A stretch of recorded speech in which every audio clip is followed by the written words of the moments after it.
আজকে একটা খুব ভালো টপিকস নিয়ে কথা বলবো। যে টপিকসটা হচ্ছে উপকার। আপনি যদি কারো উপকার করতে চান তাহলে উপকার করার মন মানসিকতা তৈরি করে বা আমি উপকার করব এই কথা ভেবে আপনি উপকার করতে যাবেন না। কারণ কি, উপকারের যেটা বিশেষত্ব সেটা হচ্ছে আপনি কারো যদি বিন্দুমাত্র উপকার করতে চান তাহলে আপনাকে কিন্তু সেই উপকার করতে গিয়ে বিন্দুমাত্র নিজের ক্ষতি স্বীকার করতে হবে।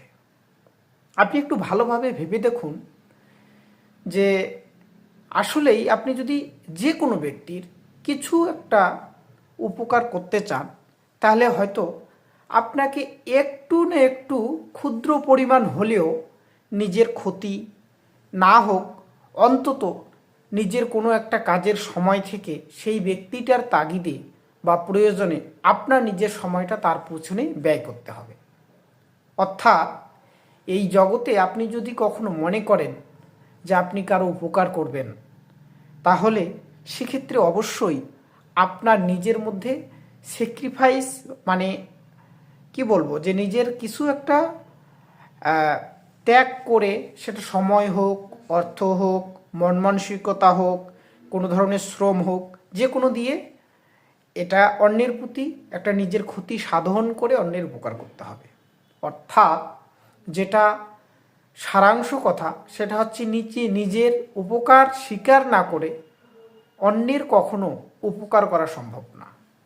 আর এই উপকারের ক্ষেত্রে আপনি যদি দেখা যাচ্ছে যে আপনি অন্যের উপকার করবেন আবার নিজে উপকৃত হবেন বা অন্যের উপকার করবেন, এর পিছনে আপনার ভাবনা থাকবে যে না আমি তার উপকার করব যাতে সেই ব্যক্তিটার দ্বারাও আমি কোনোদিন উপকৃত হতে পারি, এই মনোভাব নিয়ে কোনোদিন অন্যের উপকার করার দরকার নাই।